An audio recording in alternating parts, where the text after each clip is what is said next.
அனைவருக்கும் காலை வணக்கம். நம்ம இது கட்டிங் பண்ணிவிட்டு எனக்கு தெரிஞ்சு 15 நாள் இருக்கும். அதுக்கு மேலே இருக்கிறதுக்கு வாய்ப்பில்லை. என்னுடைய ஓல்டு வீடியோ பார்த்தா உங்களுக்கே தெரியும் எவ்வளோ பக்க கிளைகள் வச்சுட்டு எவ்வளோ மொட்டுக்கள் இருக்காங்க பாருங்கள். சம்மர் வந்துட்டால் மல்லிகைப்பூக்கு கொண்டாட்டங்க. மார்ச், ஏப்ரல், மே, ஜூன் வரைக்கும் அவங்க நல்ல பூக்கள் கொடுப்பாங்க. இந்த மாதிரி கவாத் பண்ணி விட்டுடணும். முன்னாடியே நானே கொஞ்சம் ரேட்டாக தான் பண்ணியிருந்தேன். நிறையா பந்து மாதிரி இருந்தது. சரி அப்படியே விட்டுடுவோமேன்னு விட்டுட்டேன் நான். ஆனால் பார்த்தா அது நல்ல ரிசல்ட்டு கொடுக்கல. அதுக்கப்புறமா எல்லாத்தையும் கட் பண்ணி விட்டு ஒரு 15 நாள்லேயே உங்களுக்கு இந்த அளவுக்கு மொட்டுக்களும் தளிர்களும் வச்சாச்சு. நமக்கு இதுக்கு ஒரு பெரிய பராமரிப்பெல்லாம் இல்லைங்க.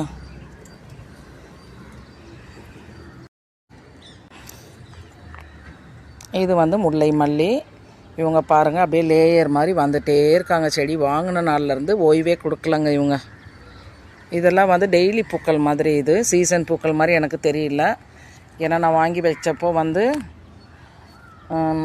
எப்படியும் ஆகஸ்ட்டுக்கு அப்புறம் தான் வாங்கி வச்சேன். ஆகஸ்ட்டுக்கு அப்புறம் இன்றைக்கி வரைக்கும் பூக்கள் கொடுத்துட்டே இருக்காங்க. பராமரிப்பு நமக்கு எல்லாமே நம்ம கொடுக்குற உரங்கள் தாங்க. கருப்பு உளுந்து நல்லா அரைச்சிட்டு அதோட லைட்டாக கொஞ்சம் வெந்தயம் சேர்த்துட்டு அதை நல்லா தண்ணியில் மிக்ஸ் பண்ணி கொடுக்கணுங்க. அந்த மாதிரி கொடுக்கும்பொழுது கீழுரமாக கொடுக்கும்பொழுது நம்மளுக்கு செடிகளுடைய வளர்ச்சியும் பூக்களும் நிறையா பிடிக்கும். இங்கே பாருங்கள் எவ்வளோ பூக்கள் மொட்டுக்கள் பாருங்கள். பூக்கள் பறிச்சிட்டோம். இப்போ மொட்டுக்கள் எவ்வளோ இருக்காங்க பாருங்கள் ரெடியாக. மேல் உரமாக சாம்பல் உரம் கொடுங்க.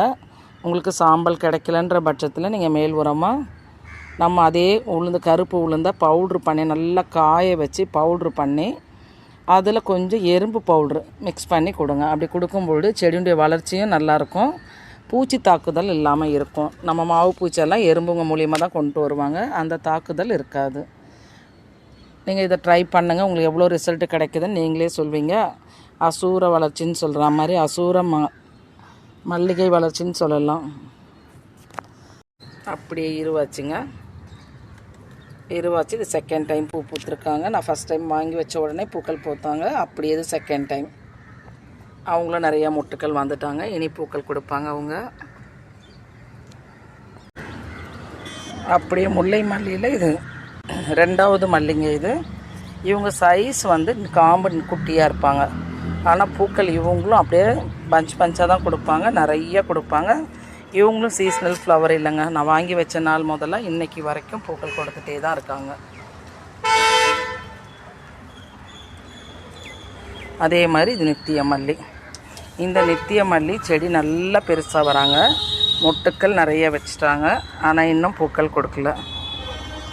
ஆனால் நித்திய மல்லி தினமும் பூக்கள் கொடுப்போன்னுவாங்க. நம்ம வீட்டில் கொஞ்சம் தயங்கினாங்க. இப்போ இடம் மாற்றி நான் வச்சுருக்கேன். ஒரு வேளை ரொம்ப வெயிலில் வச்சுட்டேனான்னு தெரியல. இப்போ கொஞ்சம் வெயிலும் தண்ணியும் படுற மாதிரி இடத்துல வச்சுருக்கேன். ஆனால் மொட்டுக்கள் நிறைய வச்சுட்டாங்க. இதே மாதிரி 4 செடி வச்சுருக்காங்க. 2 வெரைட்டியாக வாங்கியிருந்தேன். 1 செடி மாதிரி வாங்கியிருந்தேன். இதில் பூக்கள் கொடுத்துட்டே தான் இருக்காங்க. 2 நம்ம கட்டிங் வச்சதில் வந்ததுதாங்க. நம்ம வீட்லேயே நான் கட்டிங் போட்டு வளர்த்த செடிங்க தான் இதெல்லாம். எல்லாமே மொட்டுக்கள் பூக்கள் வைக்க ஆரம்பிச்சிட்டாங்க. பாருங்க லைனாக மொட்டுக்கள். எல்லாத்துக்குமே நான் அதையே கேர் தாங்க எடுத்துகிட்ருக்கேன். அப்படியே ஜாதி மல்லிங்க. நம்ம வீட்டில் எத்தனை மல்லி இருக்காங்க பாருங்கள். ஜாதி மல்லியை நல்ல மொட்டுக்கள் வச்சுட்டாங்க.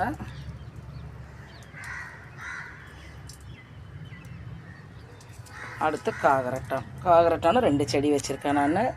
2மே செடி காகரட்டான் தான்.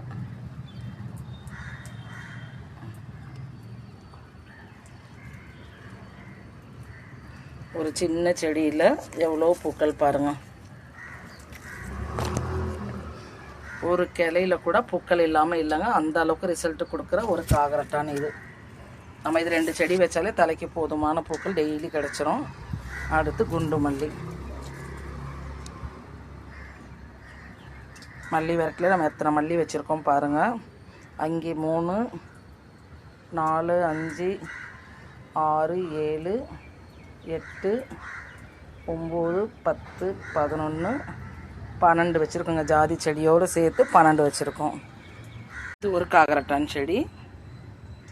இது இப்போ தாங்க வாங்கி வச்சேன். ஆனால் இதுலேயும் பூக்கள் கொடுத்துட்டு தான் இருக்காங்க.